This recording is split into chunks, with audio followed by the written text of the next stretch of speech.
की लहर, जुलाई के बाद एक हफ्ते में बढ़े 33% केस। झारखंड में प्राइवेट नौकरी में 75% आरक्षण, बेरोजगारों को सालाना 5,000 भत्ता देगी सरकार। दिल्ली से गाजियाबाद जाने वालों को बड़ी राहत, दिल्ली पुलिस ने खोला NH-24। गणतंत्र दिवस हिंसा के बाद से बंद थी सड़क। नागपुर में एक हफ्ते का लॉकडाउन तो वहीं पंजाब और गुजरात में हुई स्कूल बंद। किसानों पर बोले राजनाथ सिंह, हम बातचीत के लिए तैयार, बरकरार रहेगी MSP। 28 मार्च यानी इस साल की तीसरी मन की बात के लिए PM मोदी ने मांगे सुझाव, प्रेरक अनुभव साझा करने की अपील।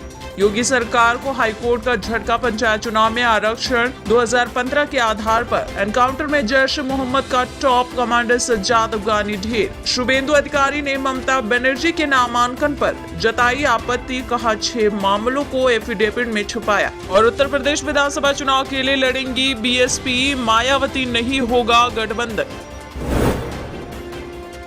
स्वास्थ्य मंत्रालय ने कहा है कि महाराष्ट्र, केरल, पंजाब, कर्नाटक, गुजरात, तमिलनाडु और मध्य प्रदेश में रोजाना कोविड-19 के नए मामलों में वृद्धि देखी जा रही है और एक दिन में देश भर में कोरोना वायरस संक्रमण के 87.73% नए मामले इन्हीं राज्यों से सामने आ रहे हैं।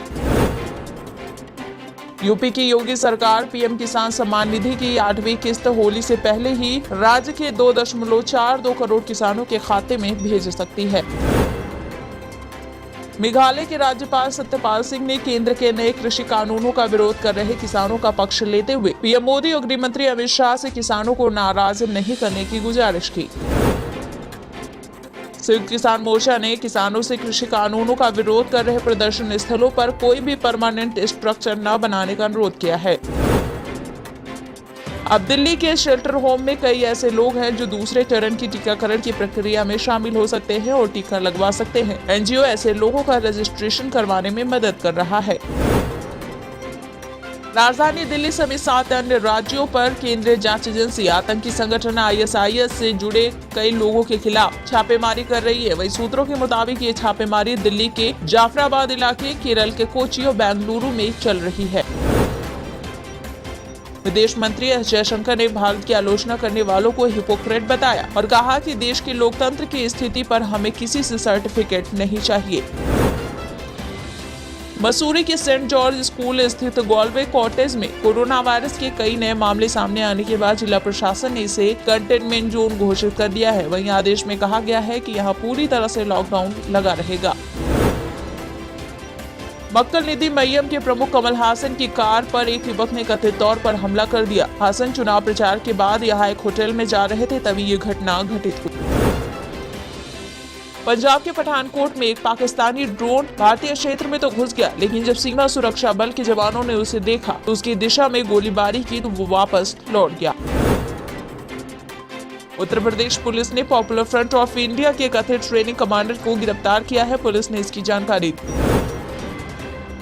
उत्तर प्रदेश में एक अजीब मामला सामने आया। यहाँ 3 बच्चों की मां 8वीं क्लास में पढ़ने वाले एक छात्र के साथ कथित तौर पर भाग गई। अब मामले में FIR दर्ज कर लिया गया है। हालांकि अभी तक दोनों का पता नहीं चला है।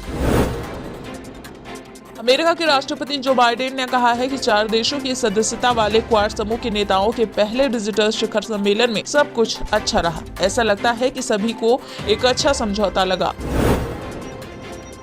शिकागो के साउथ साइड में एक पार्टी के दौरान हुई गोलीबारी में 2 लोगों की मौत हो गई, जबकि 13 अन्य घायल बताए जा रहे हैं।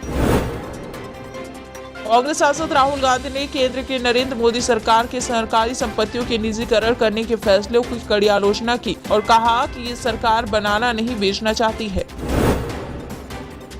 AIADMK ने CA को रद्द करने के वादे पर बोली सहयोगी BJP, रद्द नहीं किया जाएगा नागरिकता संशोधन कानून। बलिया जिले के बोरिया क्षेत्र से BJP विधायक सुरेंद्र सिंह ने एक बार फिर विवादित बयान दिया और कहा कि ताजमहल पहले शिव मंदिर था और अब ये बहुत जल्द राम महल बनेगा। बहुजन समाज पार्टी की राष्ट्रीय अध्यक्ष मायावती ने कहा है कि 2022 में होने वाले यूपी के विधानसभा चुनाव में हम किसी भी पार्टी के साथ गठबंधन नहीं करेंगे, हम अपने बलबूते चुनाव लड़ेंगे। राजस्थान के मुख्यमंत्री अशोक गहलोत सरकार ने आखिरकार 8 महीनों बाद कबूल किया कि पिछले साल जुलाई में सचिन पायलट खेमे की बगावत के समय केंद्रीय मंत्री और कांग्रेस विधायकों के फोन टेप किए गए थे।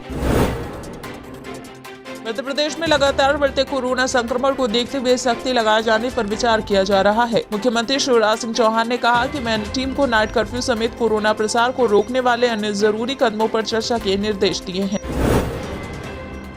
मुकेश अंबानी के घर के बाहर मिली संदिग्ध कार के मामले में गिरफ्तार किए गए सचिन वाजे ने बॉम्बे हाईकोर्ट का रुख किया। वहीं सचिन वाजे ने इस गिरफ्तारी को अवैध करार दिया है। अयोध्या में राम मंदिर निर्माण के लिए 500 सालों का इंतजार खत्म हो गया। राम मंदिर की नींव की भराई के लिए कल पूजन किया गया, तो वहीं 9 अप्रैल से नींव भराई का काम शुरू किया जाएगा। नेशनल हाईवे पर 1 साल तक अप्रैल से टोल की दरों में 5% की बढ़ोतरी करने की तैयारी है। वहीं मासिक पास की कीमत में भी 10 से 20 रुपए बढ़ाए जा सकते हैं। राष्ट्रवादी कांग्रेस पार्टी के अध्यक्ष शरद पवार ने दावा किया है कि असम को छोड़कर बीजेपी अन्य 3 राज्यों और 1 केंद्र शासित प्रदेश में आगामी विधानसभा चुनाव में हारने वाली है। बीजेपी सांसद अशोक बाजपेयी ने राज्यसभा में 0 आवर्स का नोटिस दिया। उन्होंने अवधी भाषा को 8वीं सूची में शामिल करने की मांग की है। असम में सत्तारूढ़ भाजपा को सत्ता से बेदखल करने के आक्रामक अभियान में कांग्रेस कई वादे कर रही है। इनमें से सबसे प्रमुख वादे 5 लाख स्थानीय लोगों को नौकरी देना और सीए को राज्य में लागू नहीं होने देना है।